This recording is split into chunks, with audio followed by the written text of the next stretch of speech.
राम राम शेतकरी मित्रांनो, हे आमच्या गावचं पावन वरद हनुमान मंदिर आहे। या ठिकाणी आम्ही आमच्या मारुतीरायाला साकडं घालण्यासाठी सगळे युवक मित्र आम्ही जमलेलो आहोत। ह्या पावसाने थैमान घातला आहे। आमच्या गावामध्ये नदीकाठचे सगळे शेतामध्ये पाणी घुसलं आहे। गुराढोरांना खायला चारा नाही आणि हे शासन आमच्याकडे दुर्लक्ष करीत आहे। या ठिकाणी या हनुमंतरायाच्या चरणी आम्ही साकडं घालतो। या गेंड्याच्या कातडीच्या सरकाराला जाग येऊ द्या।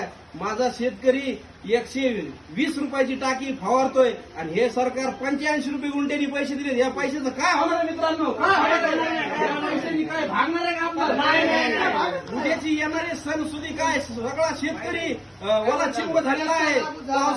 पावसाने सगळं थैमान घातलेलं आहे। तर आम्ही या सरकारचं या मारुतीरायापुढे इथं खाली दैत्य हे पहा तुम्ही, हे सरकार या दैत्य स्वरूपाचं सरकार आहे। हे दैत्य आता त्याला या सरकारला मारुतीराया तू पाय ठेवून हे सरकारला जाग आण, काहीतरी कर आणि या शेतकऱ्यासाठी काहीतरी भलं कर। कर्जमाफी बी झाली पाहिजे आणि शेतकऱ्याला हेक्टरी 50,000 रुपये अनुदान दिलं पाहिजे या सरकारने। तरच आम्ही गप्प बसणार नाही, त्या सरकारचं डोकं फाडायचं राहणार नाही मित्रांनो। जय जवान, जय जय